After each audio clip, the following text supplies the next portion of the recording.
Hello there, Cancers. Welcome to your weekly October 1st to the 7th tarot reading. What I'm feeling coming out here, and this is going to serve as your overall spiritual advice, a need to look at things in a situation from a different vantage point so that you can come to a clearer understanding as to where you stand in relations to other people, why other people are not doing things the way that you would do things, and why your communication overall with another person might be contentious or difficult. And so the need to kind of step outside of our shoes, put ourselves in other people's shoes to understand, all the things that they've been through. It's like walking a mile in somebody else's shoes so that you understand the person that they are and how, their life experiences have kind of created the person that they are right now. And I feel like for a lot of you, your ability to sympathize, your ability to empathize and to understand another person is very immense and very, very deep. But I feel like in close interpersonal relationships as well, a lot of the times we lose our perspective, and a lot of the times too, our vision of what we want to build together as a relationship, as a unit, it might be, I guess, like it might be colored by our perception of what relationship entails, whether or not relationships are going to last, or whether or not we truly believe that relationships are meant to be, forever. So I feel like there might be some ideological clashes between you and a partner, between you and even a business partner, or between you and family members, based on the transient lifestyle that they have led. It's like they've been through a lot of turmoil and hardships in their own lives, and they don't see everything as permanent and long lasting, and it's really hard for them to kind of commit. And so it's kind of I don't want to say your destiny or your responsibility, because, they need to find that within themselves. But I almost feel like it is in your path to kind of show them that, hey, things are okay. We're in a different environment now. The times are different. So maybe you kind of need to open up, but understanding and have that baseline understanding of where the other person has come from, what they have to ward off or contend with in their past, and why it creates, this almost like paranoid person that they are, where they don't believe in permanence, where they don't believe in stability. That is really going to help you navigate this energy for this week, okay? First of all, in your love relationship sector, I have this card about control, okay?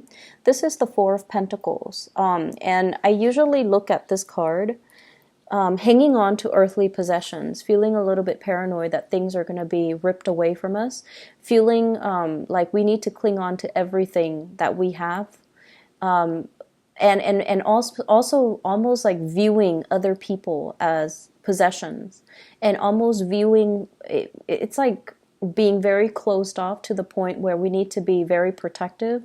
We need to take care of what's ours, which is honorable, and honestly, it's a good trait. But overdoing it can be detrimental. And I do feel a lot of the element of control when it comes to this card, clinginess, control, and wanting things a certain way.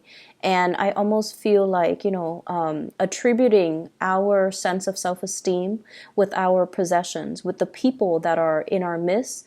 And I usually see it as like, the person that has like the trophy spouse, the trophy wife, the trophy husband, the eye candy, and that they can parade around town with someone who's very, very attractive, because they feel like it boosts their self-confidence when onlookers see that there was someone who's very attractive. They get a big ego boost.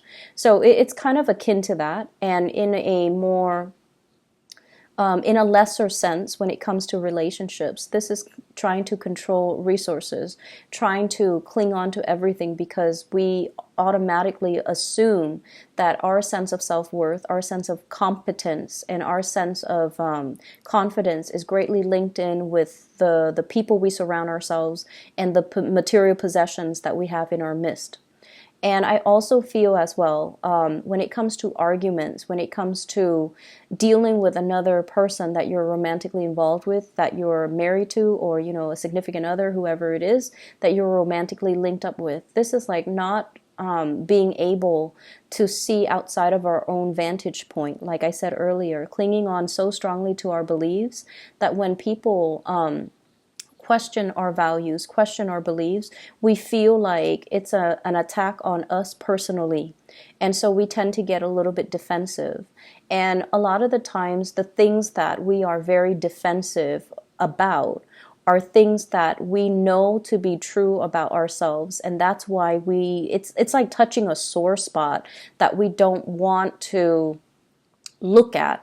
It's like touching something we have swept under the rug that somebody is now poking at, and it makes us uncomfortable. So if there has been, arguments and things like that, where a partner has somewhat like triggered or found your soft spot, these are areas that you have to work on rather than getting defensive. Maybe it's time to, say like, let's take a break from this. Let me ruminate over what you have just said, and then I'll come back to you at a later date. Detaching yourself so that you can do some inner examination, and that so you can figure out why these are such trigger topics for you, and why issues of control and dominance are playing out in your relationships. I feel like for many of you, it's like either side of the coin. You might be attracting people who are kind of like impulsive, or they're like trying to plan out everything for you in your life. So they might be encroaching, like crossing over your boundaries, or not respecting your free will. And so you have this defensive stance up all the time regarding a relationship partner, where you're trying to maintain your space and you're trying to take control of your own life. And then for others, there's this issue of, control and things like that coming in your relationship that you're exuding towards another partner. The partner that you're dealing with shows up here as a Six of Swords. This is somebody that has been through hell and back, okay? They've got a really interesting backstory. So if you're dealing with someone that has been through like a lot of tumultuous childhood, a lot of dealing with, a lot of relocation, moving from one place to the next. They've never had a place where they can call home. They've never had a place or a family, or even like a love relationship that accepts them for who they are. And I feel like this is a partner that has been through so much in their own lives that it's hard for them to believe in love. It's hard for them to believe in, soulmates and stability and even, permanence, okay? I usually think of this as a refugee card. It's somebody that had to be uprooted against their will from their place of familiarity and safety, and they have to venture off into a new land. And usually this indicates as well people of different nationalities, interracial dating, people of different cultures coming together, and automatically, whenever that happens, there's always going to be ideological differences, cultural differences, even cultural rifts and cultural divides that can be very difficult to overcome. And if there are linguistic differences, or they're saying difficulties, but I'm hearing, it could be both. If there has been communication difficulties due to linguistic differences between the two of you, I feel like that's another issue that's kind of like, it's like another level of that lattice on top of the existing problems in the relationship. So you're dealing with someone who has, he or she has had to overcome a lot of trials and tribulations in their own life. They are very self-made. They don't sit around and whine and complain over things. They just get things moving. And I almost feel this need for someone who you're involved with. They're constantly moving so that they don't have to process things, so that they don't have to feel things, because their emotions can be so overwhelming. If they took the time to really, see a therapist or to really vent, it's like it would open up a floodgate of emotions, and they're not really ready to do that. So you're dealing with a partner who might be very broken, very injured. They're moving away from that. they're sailing away from it, and they're coming into calmer waters, and they definitely feel there is a lot of safety with you. They definitely feel like there's safety, there's a purpose, and they're trying to build that permanence with you. So rest assured that you're with someone that's not going to be leaving, and you're with someone that finds the comfort and home in you. And at the same time, it's going to be a very slow process for this person to heal from whatever situation they've had to contend with in their past. And so, they're coming from a space where they might be a little bit downtrodden and broken. They're coming away from it, but I also feel like there's a very strong sense of protection that you are giving off towards this person. They've been through a lot, and you are also very paternally protective of them, to the point where it might be patronizing, to the point where you are offering to do everything for them and not allowing them that freedom of movement, or not feeling like they're capable or competent enough to do it. You might do it, like it might be inadvertent from your end, but I feel like you're trying to control the situation, okay? I usually see this combination as like controlling elements seeping into the relationship. One person might feel like it's healthy, but the other person, I feel like, feels like it's stifling. So be very careful about that. If that's your energy that you're bringing to the table, be careful in identifying that early on. If that's an energy that you feel coming from a prospective suitor or somebody that you're dealing with long term.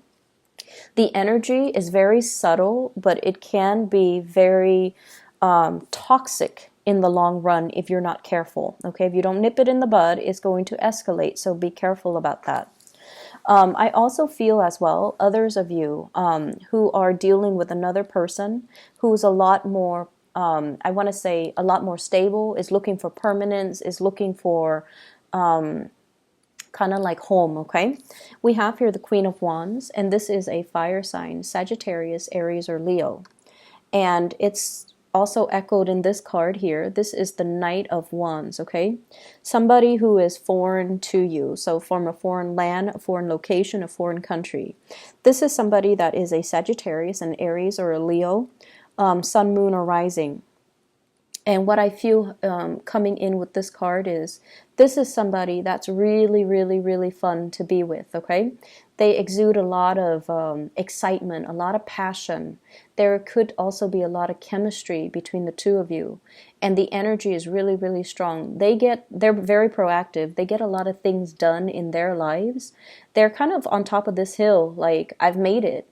I'm now scanning around for a suitable partner, but somebody needs to be on my level. Otherwise, I'm not going to date them. So this is somebody who is quite picky. And if someone doesn't really, they're on a hill, so they have a lot of prospects, right? They're looking at things from a bigger, larger vantage point, or a higher vantage point. And I feel like they see what you're about, and they need you to kind of like walk up this hill and meet them halfway, or they need to know that you're on their level in order for you to invest in them. And on your level doesn't mean material wealth. On your level doesn't mean professional like achievements. It basically means wanting the same things, wanting adventure, wanting expansion, wanting to, explore the world and look at the world as a playground, rather than, just going through the motions, work and home, and rather than looking at the world with a pessimistic view. I feel like they want an equal partner in fun and adventure, and I feel like they're going to be a really good person to travel with. They're a good person for you to expand your worldview, your consciousness with. This is not somebody who is narrow-minded, okay? I feel like, they have their preconceived notions, like what the world is supposed to be, but they also make a lot of allowances for other people. They tolerate. I'm getting like a very tolerance, a very understanding, a very maternal vibe with this person, where they care about people. They care about humanitarian ideals and goals. And I feel like they connect to people not as foreigners or like you're from this country, you're from that country, but they have this sense of collective consciousness where they see everybody as a human race, and they don't have any prejudice. They don't have any narrow-mindedness or tunnel vision when they deal with other people. And I feel like for them, there's also this innocent, trustworthy, and trusting energy that they bring to the table where they don't really believe anyone is out to hurt other people. So you might think it's naivety, but I feel like it's more giving everyone the benefit of the doubt. So you have someone that is really, it's like providing a breath of fresh air in your life and a fresh perspective. And because of that, I almost feel like they're really exciting to be around. And I feel that you are trying to build wealth with this person, okay? I have here the Ten of Pentacles. This is an escalation in the relationship. The way that this card is depicted is almost like castle in the clouds, right? Castle in the clouds, dreaming and conjuring up, this ideal family image, this sort of like a grand match between two people where the two people have the same educational level of attainment. If, for example, you have a PhD, they have a PhD. If you have a master's, they have a master's. If you have a law degree, they might be, if you're a lawyer, they might be a doctor. It's somebody who's very, very similar in professional achievements, educational achievements, someone who is a really, really good match. And for those of you who are in arranged marriages, I feel like your parents or whoever is setting you up might have somebody in mind for you who is a really, really good match. So a really suitable match for you, not just materially and professionally, but also a very good match for you on a spiritual level, and that will really allow you to grow and have a really fun relationship as well as a stable, suitable relationship. When I look at this card, I think about royalties and how back in the days, people kind of like, it's like a political marriage. But I feel like with this card and with the energies that it's wedged in between, you're meeting somebody that is a really good match for you. And I feel like there is this nesting instinct that's going to come naturally to the two of you, okay? Nesting instincts, people assuming their specified gender roles. So even for same-sex couples, it's almost like one person will step up and assume the feminine role, the other person will automatically then assume the masculine role. So whatever that means to you in every relationship, even same-sex relationships, we kind of need to embody the yin and yang energy in order for the energy to flow well. And I feel like there's this natural affinity that you have with another person where one person embodies the yin energy and the other person that yang energy, and so things will move along very, very smoothly. And as a result of that, we're going back to the first card. This is about, relinquishing control. This is about allowing your partner the freedom and also the opportunity to step up and, take control of situation, or also allowing, the natural flow of who's in control and who's relinquishing, just allowing that to naturally calibrate between you and another partner rather than forcing a connection, rather than, having it a specific way. I do feel for many of you in relationships, you are at a point where you are trying to, your nesting instincts are kicking in. You are trying to build something with a relationship partner. So you might be conscious or, a lot more aware about your spending, which is a good thing. You are a lot more conscious about saving up. You are a lot more conscious about, taking care of your relationship partner, wanting to purchase a property, wanting to buy a house, wanting to buy a car, wanting to, save up for the children's college funds. So you're doing practical things to sort out and balance out your resources just so that you can pass some things along, pass down a legacy, pass down an inheritance, and leave something of lasting value to your children because somebody is triggering this nesting instinct within you. In other areas of your life, I do have a spiritual advice that's coming into the picture for you. And I feel like for some of you, and I know it's supposed to be, spiritual advice, but I'm seeing it here, so I'm just going to say it. I feel like you have an ex that's still haunting you for some of you, and you have moved away from it, but I feel like you can't be rid of them. That's what it feels like to me. They're either relentless, like they won't let go of the connection, or you're not being clear enough. And this is something I've mentioned before many, many times for Cancerian people, especially the men, especially the Cancerian men. You're really nice people, and a lot of the times you send, confusing messages to the people that you're interacting with. And take a page out of the, I want to say, what sign is very, very final? Capricorn.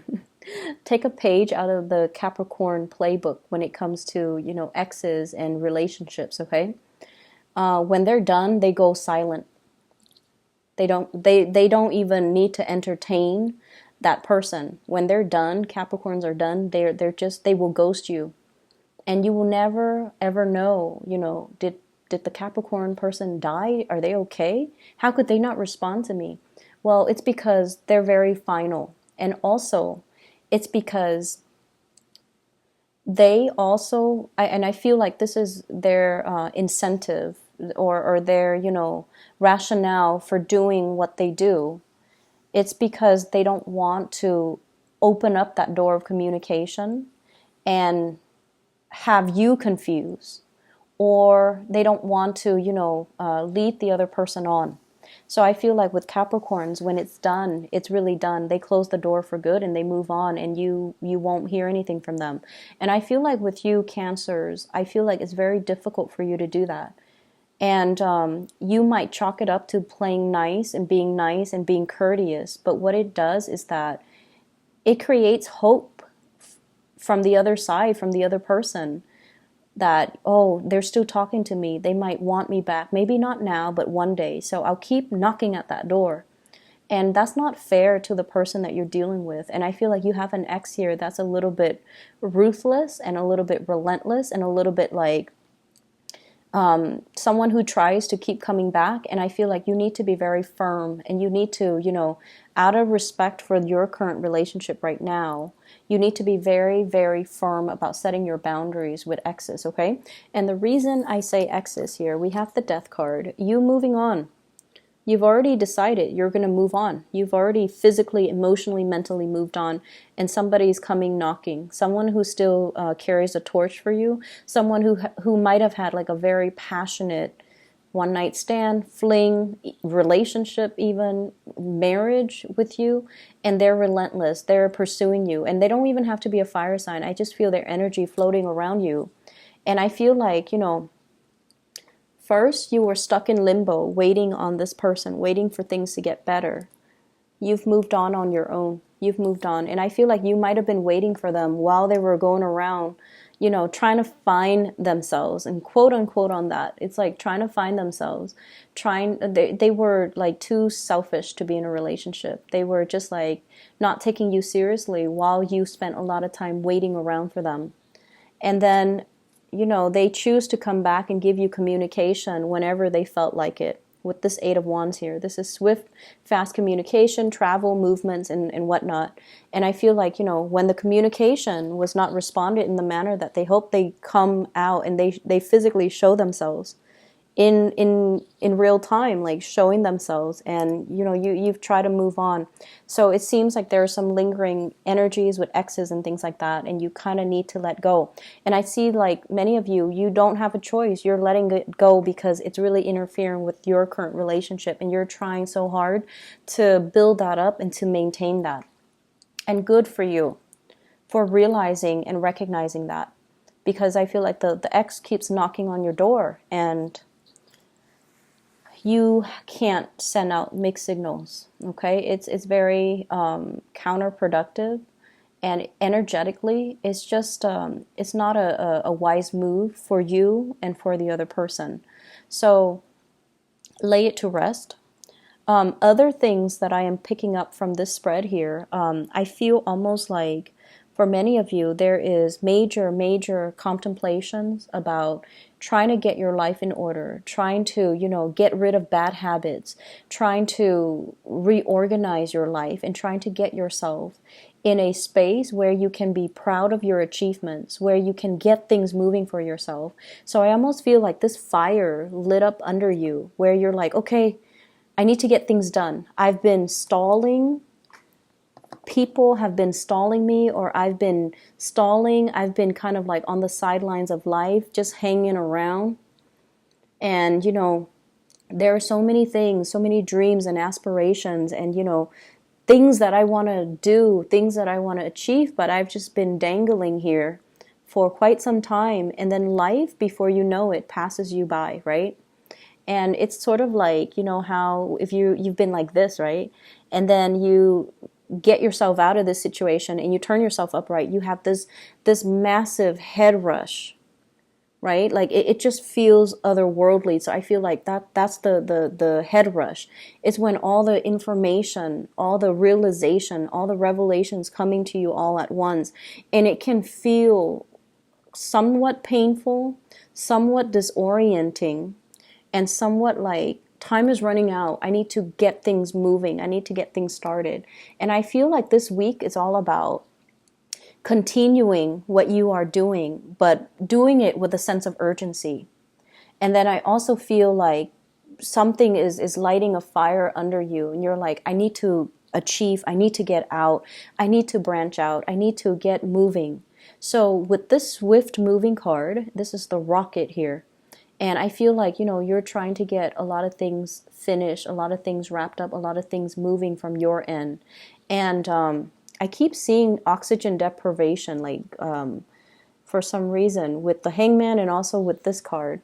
So if you are a heavy smoker, okay, if you are a heavy smoker, I feel like you're going to try to wean yourself away from it, which is going to be great. And then whatever you partake in, and it involves, oxygen deprivation, try to wean yourself away from that, because I feel like a lot of the times, we need all the oxygen to our brain so that we can make clear decisions, so that we can, think clearly, think quickly, and be able to kind of systematically process information. So I feel like maybe taking that element, smoking and whatever, away from your life is really going to help dramatically. It's going to lift that mental fog, that sense of fatigue that you've been feeling. And it might help with concentration. It might help with a lot of things. You never know. So I'm going to leave it at that. I feel like you're trying to make a lot of changes in your life. The process is slow, and it has been stalled, I feel, because of your unwillingness to change and to kind of like get moving. But I feel like coming in for this week, you are very determined, and you're going to be successful when you are determined. So whatever small steps that you need to take, start it, because those are like the first few steps that you need to take in the right direction. So, it's never too late. Just small steps, okay? And don't push yourself. Don't beat yourself over like not being able to make the big steps just yet. For those of you who have recuperated from like surgeries or even like accidents and things like that, small steps, okay? Small steps and steady progress is going to be your friend, all right? I'm going to leave it at that. And Cancers, take care of yourself, okay? I'll be back next week. Bye-bye.